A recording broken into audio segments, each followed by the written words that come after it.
Good morning and I'll welcome everybody. Dear students, this time we are meeting after a couple of days. I could not share with you any lecture because of the internet problem. You know, we are facing internet problem from a couple of days. तो आज मैंने decide किया कि मैं differential calculus जो course number first है उसके लिए मैं लेक्चर नंबर 12 आपके साथ शेयर करना चाहता हूँ. Those students who are following the differential calculus, I welcome them again.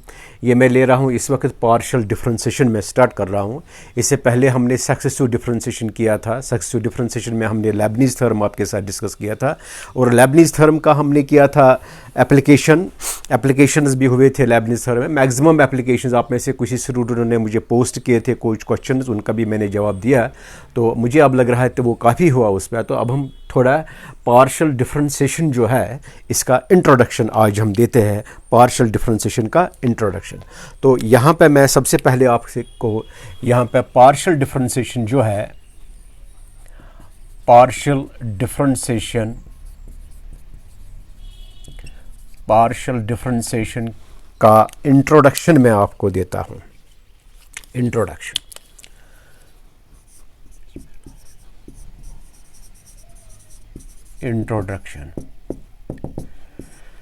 Introduction में मैं आपको बताता हूं पहले ये जो पार्शियल डिफरेंशिएशन हम करते हैं ये कब होता है यूज़, कब हम करते हैं, किस वक्त हम करते हैं, ये आपको पता चलेगा. पार्शियल डिफरेंशिएशन मतलब अगर आपको फंक्शन एक साइड है डिपेंडेंट वेरिएबल है, दूसरे साइड है इंडिपेंडेंट वेरिएबल. अगर एक ही इंडिपेंडेंट वेरिएबल है उसके मदद से अगर आप कोई भी डेरिवेटिव निकालते हैं वो पार्शियल नहीं कहलाता है, वो कहलाता है ऑर्डिनरी डिफरेंशिएशन.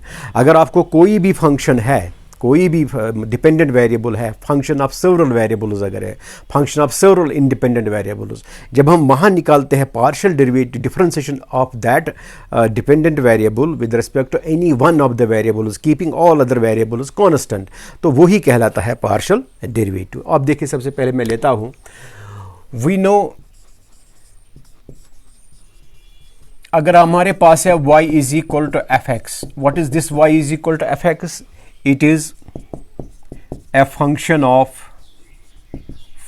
of वन, या कभी आप यूज़ करते हैं अपने लैंग्वेज में सिंगल वेरिएबल. वन और सिंगल वेरिएबल आप लिखते हैं single variable. It is a function of one variable. समझे आपको? अगर आपको कोई यहाँ पे ये जो है ये कहलाता है आपको डिपेंडेंट वेरिएबल.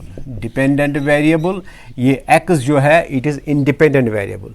जब आप यहाँ से निकालते हैं, मैं डिस्कस नहीं करता हूँ फंक्शन व्हाट इज़ रिलेशन, वो आपको किसी और जगह मिलेगा. अगर मैंने यहाँ पे शेयर किया कोई lecture on YouTube this on function and relation with their you will come to know, because you are now dealing in the higher classes, you know what is a function, so on and so forth. When you find out dy by dx here, it is ordinary differential. It is simply f dash x because it is a function of one variable or single variable. इसी तरह हमारे पास होता है function of two variables अगर मेरे पास है, से मेरे पास है u is equal to F of x y, या कभी आप लिखते हैं z is equal to F of x y. यहाँ पे आपको इस केस में क्या होता है, u और z जो है, u और z these are dependent variables. आपके पास x एंड y जो है these are what independent variables. These are known as independent variables. अगर मुझे यहाँ पे ये u जो है ये चेंज होगा दोनों केसों में. अगर x चेंज होगा u will change, अगर y चेंज होगा u will change, rate of change जिसको आप कहते हैं.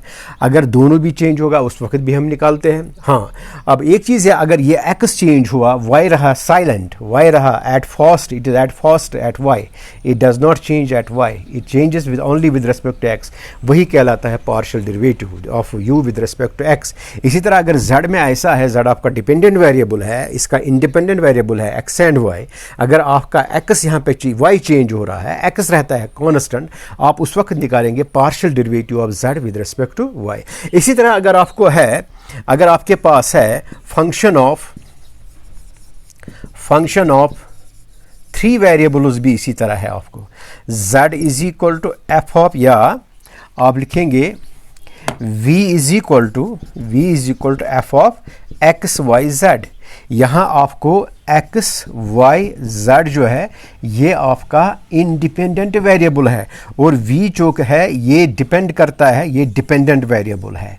अगर हमारे पास यहाँ पे खाली z x चेंज हो रहा है, y और z रहता है constant, y and z does not change, there is the change in v। हम डिनोट करते हैं वो partial derivative of v with respect to x, तो ये आएगा आपको, ये हम लिखते हैं इस तरह f ऑफ x, मतलब y और z जो है ये ट्रीट हो गए constant, y comma z are treated as are constant, they do not change. आप देखिए ऑर्डिनरी, मतलब ये आजकल को जो आप शेयर मार्केटिंग से कर रहे हैं, आप में से आप तो नहीं करना चाहिए शेयर के साथ, क्योंकि आप तो स्टूडेंट्स हैं जो इस वक्त मतलब कॉमर्स के स्टूडेंट्स, तो उनको पता है कि शेयर वगैरह कैसे हम करते हैं। मैं आपको इस तरह बताता हूँ, अगर मेरे पास है शेयर, अगर मेरे पास इस तरह एक शेयर है, शेयर जिसको मैं एस से डिनोट करता हूँ, ये एक शेयर है आपको, हम कहते हैं कि भी ये फंक्शन है F of x1 x2 x3, ये 3 प्रोडक्ट्स का फंक्शन है। आपका शेयर जो है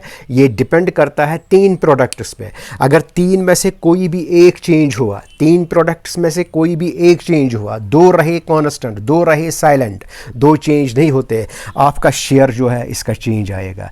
अगर आपको समझ लीजिए ये x2 आपके पास है, यहाँ पे x2 ये कोई प्रोडक्ट है आपके शेयर में, आपके शेयर में ये कोई प्रोडक्ट है, अगर ये प्रोडक्ट चेंज हुआ, इसमें अप एंड डाउन हुआ, आपका शेयर भी हो जाएगा up and down. When this x1 and x3 remain silent, तो उस वक्त क्या निकालेगा, याद रखिए ये आपका शेयर है, ये फंक्शन है, ये फंक्शन है किसका, x1 product, x2 product, x3 product. We say that our share is the dependent on x1 x2 x3, x1 x2 x3 आपके इंडिपेंडेंट वेरिएबल्स है और s आपका डिपेंडेंट है। मान लीजिए x2 आपका चेंज हो रहा है, उस वक्त क्या करेंगे आप, रेट ऑफ चेंज अगर आपको निकालना है अपने शेयर का रेट ऑफ चेंज, आप निकालेंगे partial derivative of s with respect to x2, या ये इस तरह भी हम डिनोट करते हैं f of x2 of this x1 x2 x3। ये इंडिकेट करता है, हम निकालते हैं इसका rate of change with respect to x2 when x1 and x3 remain silent. Well, आपको जो ये करेक्टर पढ़ना है, आपको functions of 2 variables, 3 variables, even several variables, कभी हमें होता है ऐसा, हमारे पास f होता है, कभी u होता है function of x1 x2 x3 so on to xn, it is a function of several variables। यहाँ पर भी कभी होता है कि एक वेरिएबल चेंज होता है, अदर्स रिमेन कांस्टेंट, तो ये जो है आपको फंक्शन ऑफ सेवरल वेरिएबल्स आप पढ़ेंगे आगे वाले कोर्सेज में, क्योंकि आप में से सारे स्टूडेंट जो है पार्शियल डिफरेंशिएशन तो इंट्रोडक्शन पढ़ रहे हैं, या तो बीटेक में होगे या तो फर्स्ट सेम में होगे किसी भी अंडर ग्रेजुएट कोर्सेज में, तो आपको ने एडवांस्ड कैलकुलस का कॉन्सेप्ट अभी नहीं आया होगा। जब आप एडवांस्ड कैलकुलस पढ़ेंगे वहाँ आपको ये फंक्शन ऑफ सेवरल वेरिएबल्स का आपको वहाँ पे इसका पार्शियल डिफरेंशिएशन भी निकालना है, इसका आपको जैकोबियन में आम होता है यूज़ पार्शियल डिफरेंशिएशन, जैकोबियन में भी निकालना है पार्शियल डिफरेंशिएशन, तो आप उस वक्त एडवांस्ड कैलकुलस में ये कॉन्सेप्ट सेवरल फंक्शंस ठीक तरह से पढ़ेंगे। अब मैं आपको थोड़ा यहाँ पे देता हूँ नोटेशन ऑफ पार्शियल डिफरेंशिएशन, मैं आपको डिफिनीशंस देता हूँ और उसका मैं बताता हूँ कि हम कैसे अलजेब्रिक डिफिनीशन ऑफ, जिस तरह आप एबिनशो रूल निकालते हैं, एबिनशो रूल देते हैं ordinary differential equation, ordinary derivatives में एबिनशो रूल, फर्स्ट प्रिंसिपल रूल, इसी तरह हमारे पास फर्स्ट प्रिंसिपल रूल या एबिनशो रूल होता है किसके लिए भी, पार्शियल डिफरेंशिएशन के लिए। वो मैं आपके साथ डिस्कस करूंगा। मैं ये भी कोशिश करूंगा आपको मैं ज्योमेट्रिकल इंटरप्रिटेशन भी बताऊंगा, what is geometrical interpretation of this partial this derivative. You follow me, I will give you the definitions of this.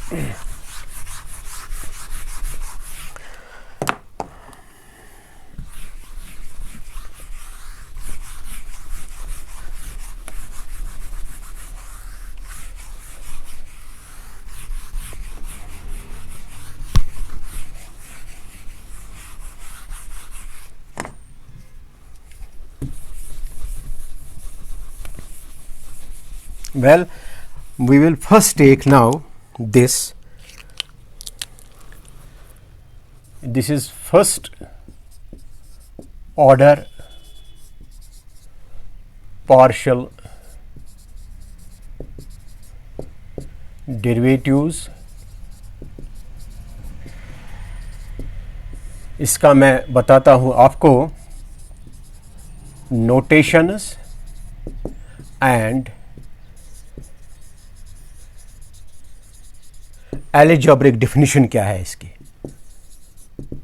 जिसको आप बताते हैं अलजेब्रिक डेफिनेशन को ही आप बताते हैं क्या इसका नाम है, एब इनिशियो वगैरह रूल। अलजेब्रिक डेफिनेशन आप देखिए कैसे हम जाते हैं। यहां पे मैं देता हूं consider z is equal to f of x y, that is function of two variables. It is the function of two variables, two independent variables. अगर हम पार्शियल डिफरेंशिएशन निकालेंगे देन, ये मैंने नोटेशन पहले लिया फिर मैं डिफिनेशन पे जाऊंगा, then partial differentiation of z with respect to x, treating y as constant, y does not change, y is constant. ये हम डिनोट करते हैं is given by, is denoted, notation में बताता हूँ, is denoted by partial derivative of z, इसको हम आमतौर पर डो पढ़ते हैं, डो भी पढ़ सकते हैं, डो z by डो x, या ये आप लिख सकते हैं fx, ये सफिक्स आता है यहाँ पे fx, it is partial derivative of f with respect to x. Similarly अगर हम निकालेंगे, similarly with respect to y treating x as constant, अगर हमने x को कॉन्स्टेंट लिया यह आएगा partial derivative of z with respect to y, जो हम f ऑफ इस तरह भी डिनोट करते हैं, f सफिक्स सबस्क्रिप्ट कहे या कुछ f सफिक्स y, ये डिनोट करता है इसका partial derivative of this z with respect to y. इसी तरह 3 वेरिएबल्स वगैरह में जाएगा. तो अब आप देखिए इसका अलजेब्रिक डेफिनेशन हम कैसे निकालते हैं. अब हम आ रहे हैं अलजेब्रिक डेफिनेशन पे.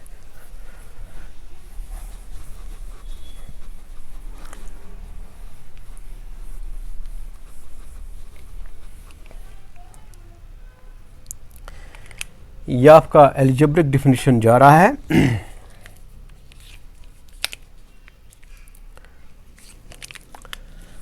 Consider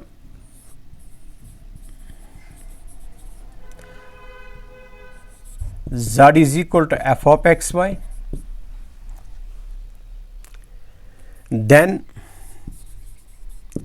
partial derivative of z with respect to x, which is also known as f of x, will be equal to limit definition जो आप न्यूटन डेफिनेशन आप देते हैं डेरिवेटिव का, limit delta x approaching to zero f of x plus delta x y minus F of x y. आपको ab initio rule याद होगा, ये वही चल रहा है. डिवीजन बाय किसको आपके इंक्रीमेंट दिया, यहाँ पे एक्स को दिया, उससे डिवाइड डेल्टा एक्स. ये कहलाता है ये लिमिट provided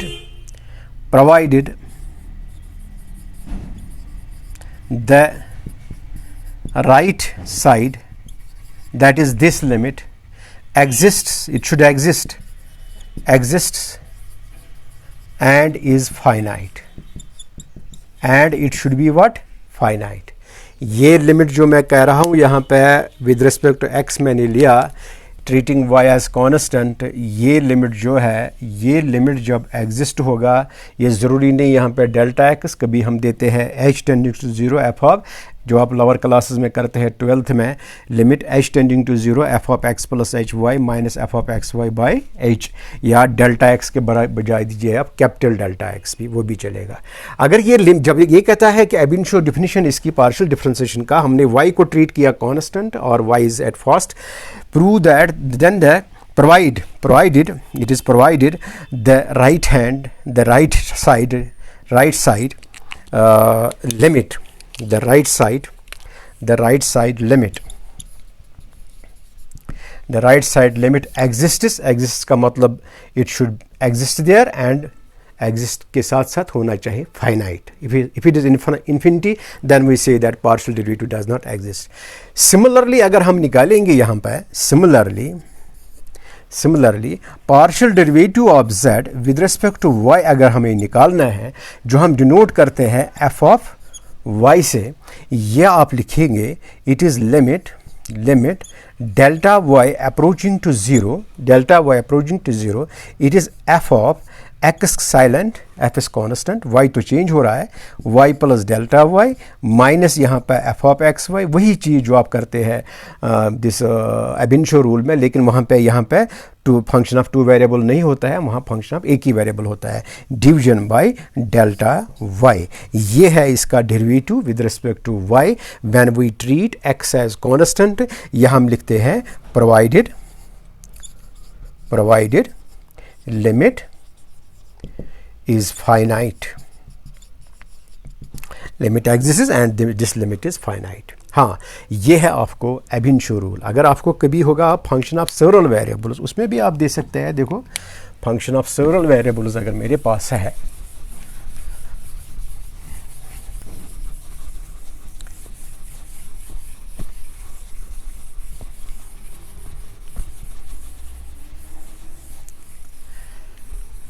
अगर मेरे पास फंक्शन ऑफ सेवरल वेरिएबल्स इस तरह है, अगर मेरे पास u है फंक्शन ऑफ x1 है, x2 है, xi है, xn है, फंक्शन ऑफ सेवरल वेरिएबल्स, इसमें बीच में कोई xi है. अगर मुझे निकालना है यहाँ पे से partial derivative of u with respect to xi with respect to this variable, keeping all other variables as constant, this is equal to f of xi.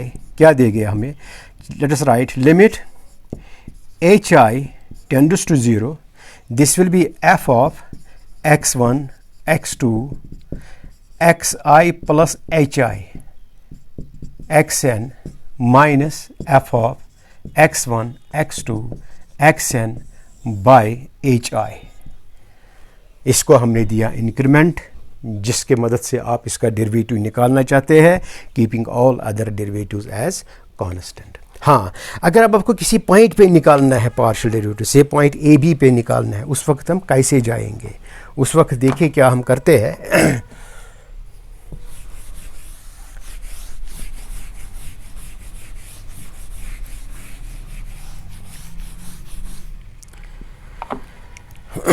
देखिए अगर हमारे पास है if z is again a function of two variables f of x y, मुझे निकालना है partial derivative of z with respect to x, लेकिन मैं एक पॉइंट पे ही निकालता हूँ, पॉइंट ए बी पे, this means at A B, या इस तरह आप निकालेंगे f of x at point A B. Partial derivative of f with respect to x हो रहा है एट पॉइंट ए बी, इसी पॉइंट, वो क्या हम लिखेंगे इसी तरह, we can write limit delta x tending to 0, दो ही वेरिएबल्स है, it is f of a plus delta x b silent, याद रखिए, minus A B, minus function का वैल्यू हमें निकालना है ए बी पर भी, वो यहाँ लगाना है, हमें निकालना है a प्लस डेल्टा एक्स, जो हमने इंक्रीमेंट दिया फर्स्ट एंट्री x वाले, this x increment, this is y increment, division by delta x.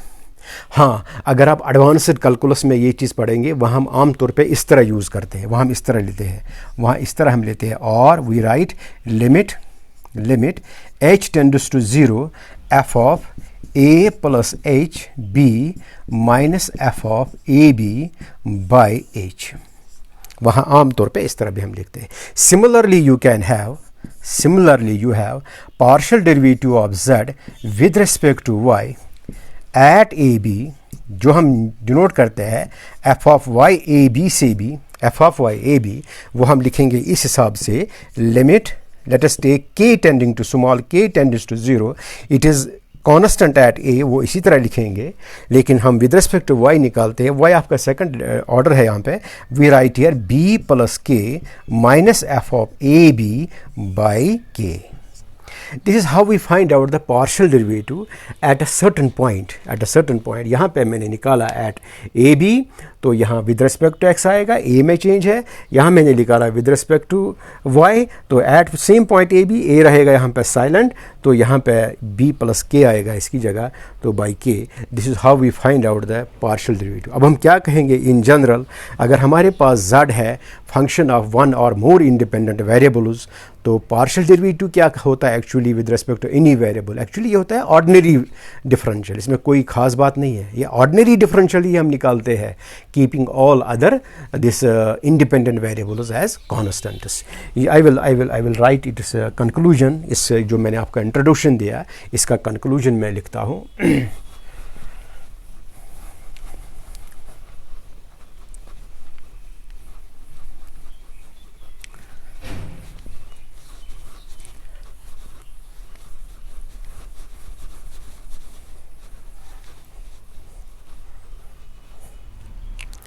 Yes, we write here, thus in general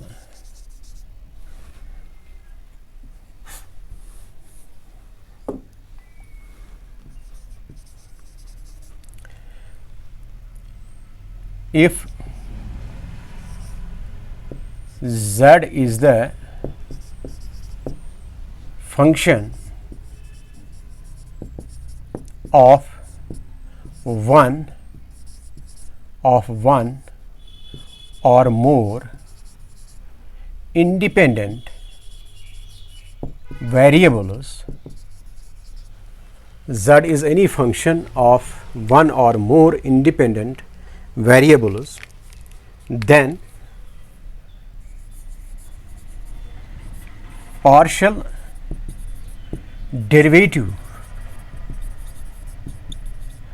of z with respect to any one independent variable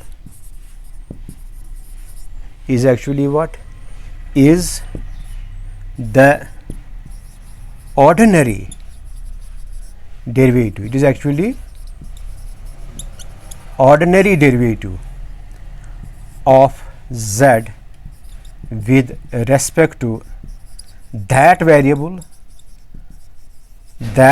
means this one, ये वाला। अगर आपने ये variable यहाँ पे लिया, any one variable लिया, उससे डेरिवेटिव किया, it is actually the ordinary derivative with respect to that variable, keeping all other variables, keeping all other variables as constant, या treating लिखेंगे, treating all other variables, in fact independent variables, as constants। तो other variable जो है, अगर मेरे पास z है function of one और more independent variables, अगर मुझे पार्शियल डेरिवेटिव ऑफ z निकालना है with respect to any one of the independent variables, ये आपको क्या मिलेगा? Ordinary derivative of that this with respect to that variable, keeping all the variables as constant. मैं आपको इस तरह बताऊंगा, अगर मेरे पास u है यहाँ पे, if u is is first order partial differential मैं करता हूँ यहाँ पे, सेकंड ऑर्डर मैंने अभी नहीं किया। If u is equal to say x square plus 2xy plus y square, ये मेरे पास एक फंक्शन है। अगर मैं यहाँ पे u का निकालता हूँ partial derivative of u with respect to x, मुझे x को ट्रीट करना है वेरिएबल, मुझे लेना है ordinary differential right side with respect to x, treating y as constant. यहाँ x स्क्वायर है, इसका डेरिवेटिव जाना है विद रिस्पेक्ट टू x, हम करते हैं, यह आएगा 2x प्लस यहाँ पे y कांस्टेंट 2 कांस्टेंट लेकिन मल्टीपल में है, इसको हम ट्रीट करेंगे मल्टीपल कांस्टेंट। यह आएगा 2 मल्टीपल कांस्टेंट, x का 1 है, y है मल्टीपल कांस्टेंट, लेकिन यहाँ पे y स्क्वायर है कांस्टेंट, एडिटिव कांस्टेंट है, ये 0 आएगा। सो आपका partial derivative of u with respect to x, इससे जो मिलता है it is 2 times x plus y। This is how we find out the partial, इसी तरह partial derivative with respect to y आप निकालेंगे। अब मैं मेन चीज़ आपको बताऊँगा ज्योमेट्रिकल इंटरप्रिटेशन। अगर हम एक कांस्टेंट में, पहले मैं बताऊंगा आपको 2 वेरिएबल फंक्शन में, 3 वेरिएबल फंक्शन में भी हम जा सकते हैं, वो भी मैं थोड़ा दूंगा इंट्रोडक्शन कि हम किस ज्योमेट्रिकल इंटरप्रिटेशन क्या है। ये रिप्रेजेंट करता है स्लोप ऑफ द टेंजेंट। मैं थोड़ा आपको इंट्रोडक्शन यहाँ पे बताता हूँ, थोड़ा एक्सप्लेन करता हूँ, फिर मैं आपको आगे जाता हूँ। दूसरे लेक्चर में भी मैं दे सकता हूँ आपको।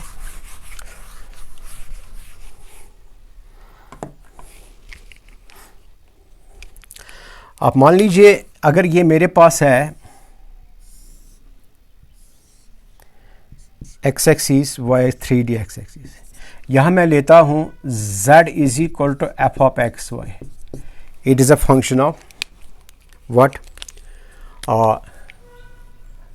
2 वेरिएबल्स। ये रिप्रेजेंट करता है एक 3D सरफेस, याद रखिए ये एक रिप्रेजेंट करता है 3D सरफेस। अगर आपने इसको रखा कांस्टेंट, y को रखा आपने कांस्टेंट, समझ लीजिए y को रखा आपने b के बराबर, दिस मीन्स आपका z is equal to F of x Y जो है सरफेस, मैंने बताया हम सरफेस s, और आपका y is equal to b जो है कांस्टेंट रहता है ना y is equal to b पे, y is equal to b जो है ये आपका प्लेन रहता है, इट इज़ ए प्लेन। आपको क्या करना है, मैं थोड़ा सरफेस यहाँ पे लेता हूँ आपके, देखो बेटा ये आपका मान लीजिए ये आपका सरफेस है। ये सरफेस के बारे में मैंने आपको समझाया, जो हमारे पास सरफेस इंटीग्रल एक वेक्टर कैलकुलस या वेक्टर इंटीग्रेशन प्लेलिस्ट है, उसमें मैंने डिस्कस किया है सरफेस इंटीग्रल्स। मैंने उस वक्त आपको बताया है कि कोई भी 3D सरफेस जो है ये प्लेन, ये हमारे पास YZ प्लेन है, ये XZ प्लेन है, ये XY प्लेन है, ये XY प्लेन, या तो ये किसी प्लेन को पैरेलल हो सकता है, या ये किसी प्लेन को जाता है पैरेलल, या ये रहेगा पैरेलल किसी प्लेन को, या ये रहता है किसी प्लेन को पैरेलल इस तरह, इस प्लेन को पैरेलल, इस प्लेन को पैरेलल, या किसी भी प्लेन को, 4 चीज़ें किसी भी प्लेन को पैरेलल नहीं है। समझ लीजिए आपका 3D सरफेस, अज्यूम करते हैं आपका 3D सरफेस इस तरह है, इस तरह है 3D सरफेस, यह है आपका z is equal to F of x Y, clear. यह है आपका 3D सरफेस, और ये आपका y is equal to B है ना, ये परपेंडिकुलर इसको है, y is equal to B, it remains parallel to XZ plane. आपको पता है जब हम ड्रा करते हैं plane y is equal to B, ये रहेगा इस तरह पैरेलल टू XZ प्लेन, ये इसको इंटरसेक्ट करता है। ये आपका surface z is equal to F of x Y एक सरफेस है, ये आपका प्लेन है y is equal to B, इसको जब ये इंटरसेक्ट करता है इस तरह मैंने ये थोड़ा ऊपर लिया, अगर मैं यहाँ रखूँगा वो भी ठीक है, तो आपको कन्फ्यूजन हो जाएगा। आप मान लीजिए ये मैंने इस तरह इसको इंटरसेक्ट करवाया, जो कर्व ऑफ इंटरसेक्शन जो है इसका, उसको कहते हैं प्लेन कर्व ऑफ इंटरसेक्शन। याद रखिए प्लेन कर्व ऑफ इंटरसेक्शन क्यों, आपको पता है जब हम लेते हैं कॉनिक सेक्शन में क्या करते हैं आप, कॉनिक सेक्शन में आप एक कोन को सेक्शन करते हैं बाय प्लेन। जब आप एक कोन को डिफरेंट सेक्शंस लेते हैं बाय प्लेन, कभी वो सर्कल रिप्रेजेंट करता है, कभी वो पैराबोला रिप्रेजेंट करता है, कभी वो हाइपरबोला रिप्रेजेंट करता है, इलिप्स रिप्रेजेंट करता है, डिफरेंट सेक्शंस आपको मिलते हैं, लेकिन वो जो शेप्स होते हैं वो प्लेन कर्व्स होते हैं। अगर आपको इलिप्स मिलता है प्लेन कर्व है, अगर आपको सर्कल मिलता है प्लेन कर्व है, sections of the plane by sections of the cone by plane. इसी तरह ये आपका 3D सरफेस है। जब आपने इस y इक्वल टू बी के साथ इसको सेक्शन लिया, एक सेक्शन लिया है, आपको क्या मिलेगा उस वक्त, एक प्लेन कर्व ऑफ इंटरसेक्शन मिलेगा। उस प्लेन कर्व ऑफ इंटरसेक्शन का हम देखते हैं कि हम किसी पॉइंट पे उसका टेंजेंट निकालते हैं, उस टेंजेंट का स्लोप जो है वही रिप्रेजेंट करता है del z by del X. थोड़ा मैं आपको यहाँ पे इंट्रोडक्शन देता हूँ और हो सकता है आगे मैं दूसरे लेक्चर में भी ये बताता हूँ, आप यहाँ समझ लीजिए मैंने क्या समझाया इसमें। ज्योमेट्रिकल इंटरप्रिटेशन में, ज्योमेट्रिकल इंटरप्रिटेशन का मैं आउटलाइन बताता हूँ। मान लीजिए ये आपका, यहाँ पे मैं ये रब करता हूँ, 3D सरफेस मैंने लिखा यहाँ पे। मान लीजिए बेटा ये आपका सरफेस ऐसे है, surface z is equal to F of x Y, जिसको मैंने s से नाम दिया।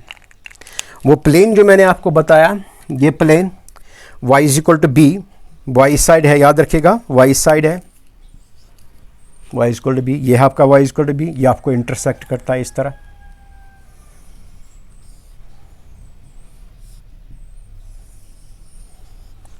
इंटरसेक्ट गया, दिखाई नहीं देता इसको, ये इसको इंटरसेक्ट करता है। ये मैं इस तरह रब करता हूं। हाँ, हर एक पॉइंट जो इस प्लेन पे अपना है, इस प्लेन पर 3D सरफेस का, इसका एवरी पॉइंट जो इसका है, एवरी पॉइंट इसका है of the form X Y Z. ये जो मैंने पे लिया, ये प्लेन जब इंटरसेक्ट करता है, plane y is equal to B, this is your plane y is equal to B, y is equal to B आपका क्या है, प्लेन, ये आपका प्लेन है y is equal to B. तो इसने इंटरसेक्ट किया, इसने सेक्शन किया इस सरफेस को z is equal to F of x Y, जो मैंने s से लिया है। तो यहाँ पे जो है पॉइंट ऑफ इंटरसेक्शन, ये और ये बेटा, ये और ये पॉइंट, ये मैं ज्वाइन करता हूँ इस तरह। मान लीजिए ये इसको सेक्शन हुआ, ये जो कहलाता है अब आपका ये वाला, ये करो, ये रेड मैंने से दिया है, ये कहलाता है आपका प्लेन कर्व ऑफ इंटरसेक्शन। मैं इसको लिखूंगा प्लेन कर्व ऑफ, इसका नाम मैं रखता हूं इस कर्व का सी, ये कर्व सी है, याद रखिएगा आप, ठीक है, ये कर्व सी है।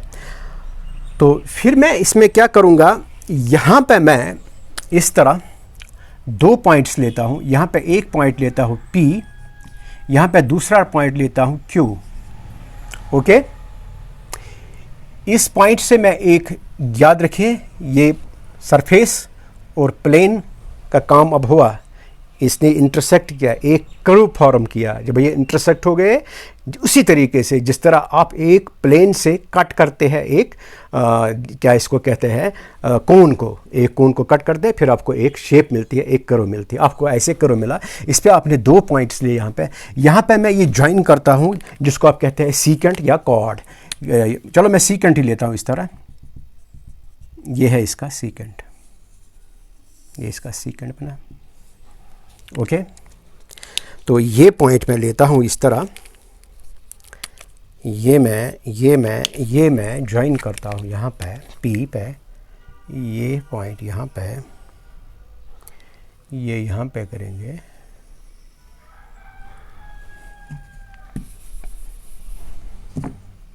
ये कर्व था आपको, ये प्लेन है आपका, ये प्लेन है आपका y is equal to B. हाँ, अब ये z एक्सिस में आया, ये फुट ऑफ द, ये P क्यू मैं इसको रखता हूँ, और P क्यू, चलो एल एम में रखता हूँ, ये एल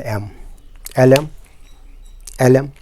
असिम एल एम के कोऑर्डिनेट्स क्या आएंगे, ठीक तरह से लिखिए। अगर आप एट ए भी निकालते हैं, एट ए भी आप निकालते हैं, यह आएगा आपको ए बी 0, ए बी 0, क्योंकि z कोऑर्डिनेट इसमें 0 है ना, एक्स वाई प्लेन, ये प्लेन किसको पैरेलल है, एक्स जेड प्लेन को, याद रखिएगा प्लेन पैरेलल। हाँ, अगर आपने लिया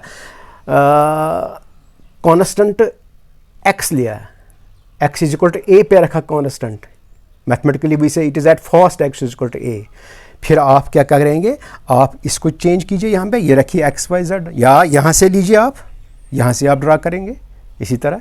हाँ, ये आएगा आपको, ये point a plus delta x में रखता हूँ इसको, ये 0 है, 0। ये दो पॉइंट्स जो है ये 2D सरफेस में है, ये 2D सरफेस में। अगर मैं इसका स्लोप निकालूंगा, यहाँ पे आप देखो, slope of chord PQ, what is the slope of chord PQ, याद है किस तरह लिखते हैं, y2 minus y1 by x2 minus x1। y2 क्या आएगा, ये इसका y कोऑर्डिनेट है, y vertical line is y coordinate, 2D में आएगा। यह आएगा आपको f of a plus delta x b minus f of a b by x to a plus delta x minus a, वही जो आप लेते हैं। z यहाँ पर नहीं है बिकॉज z इज 0 और ये 2D है, इसमें 2D सरफेस है, इसमें दो कोऑर्डिनेट्स है a प्लस डेल्टा एक्स, क्योंकि हमने y is equal to B जो है ये कांस्टेंट रखा, y is equal to B constant रखा, तो यहाँ पे चेंज किया। ये है आपका ये इसका पॉइंट, ये डिस्टेंस जो है याद रखिए यहाँ से यहाँ तक ये डिस्टेंस यही है आपका डेल्टा एक्स, यही डिस्टेंस है डेल्टा एक्स। यह हमने लिया फिलहाल slope of these two points lying on the plane curve of intersection. How you get the plane curve of intersection? That is intersection of the surface that is equal to f of xy and y is equal to b. What is y is equal to b? It is constant. When you took y is equal to b as constant, it is a constant because you are want to find out partial derivative of z with respect to x, keeping y constant. Where you keep it at first, at constant, at y is equal to b, at y is equal to b is constant, so it is a plane. अगर आप x is equal to a रखेंगे फिर आप इसी तरह जाएंगे। हाँ, तो ये है डेल्टा एक्स। अब हम डिफाइन करेंगे टेंजेंट, कैसे आप डिफाइन करते हैं, how you define the tangent. हाँ, याद होगा ना आपको, the tangent at P is defined as the limiting position of the chord or PQ when Q lies in the neighborhood of P. ये Q जो है ये lie करता है इसके neighborhood में। Then when we define the tangent at P, it is the limiting position of the chord or secant. यहाँ पे जब ये आएगा, ये limiting position का मतलब है Q जाएगा यहाँ पे, ये जाएगा यहाँ पे, ये जाएगा। Ultimately what you get? You get tangent at P. So tangent at P is the limiting position of the chord or this. इसलिए ये जो हमने लिखा है slope of chord this PQ, जब हम लिखेंगे tangent slope of tangent at P आएगा ना, ये क्योंकि Q P की तरफ जाएगा, यह आएगा आपको limit delta X tending to 0। क्यों बाय डेल्टा एक्स? जब ये पॉइंट क्यों जा रहा है P के तरफ, ये डेल्टा एक्स कहाँ आएगा, ये 0 बनेगा ना, ये टेंड करेगा 0 को, ये T0 की तरफ जा रहा है, ये limit delta X tending to 0।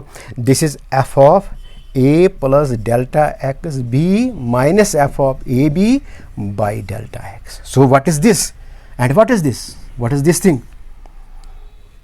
What is this? This is the partial derivative of f with respect to x. So you have partial, so slope of tangent at P is equal to what?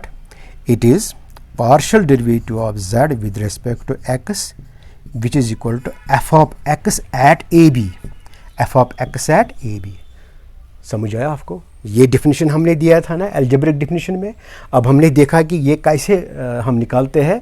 Actually जो surface हमारे पास है z is equal to F of x Y and wire it remain is constant, Y is equal to B constant रहता है। इसको हमने cut किया, इसको ये मीट करता है, इसको इंटरसेक्ट करता है। जो इंटरसेक्शन में कर्व ऑफ इंटरसेक्शन निकलता है, वहाँ कोई भी पॉइंट आप लीजिए P, उस पॉइंट पे आपको ये कॉन्स्टेंट रखना है। आप देखना है कि इस पॉइंट ऑफ कर्व जो है आपको ये वाली कर्व, ये रेड वाली कर्व जो है plane this curve of intersection C जो है, इसमें एवरी पॉइंट किस फॉर्म में होगा?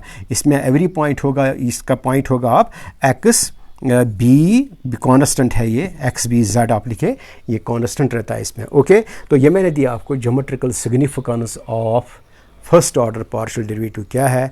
इसका नेक्स्ट लेक्चर जो है मैं यही दोबारा डिस्कस करूँगा आपका ये ज्योमेट्रिकल इंटरप्रिटेशन। मैंने समझाया आपको, यहाँ ये मैंने आउटलाइन दिया आपको, दिस इज जस्ट आउटलाइन, यही आएगा वहाँ पर भी आउटलाइन मैंने दिया। तो इस आउटलाइन को मैं और लेता हूँ यहाँ पे नेक्स्ट लेक्चर में, और मैं आगे जाऊँगा आपके साथ, वहाँ हम करेंगे सेकंड ऑर्डर पार्शियल डेरिवेटिव क्या है। Thank you very much. I hope you have understood this geometrical interpretation. तो you will wait for the next lecture. Till then, thank you very much.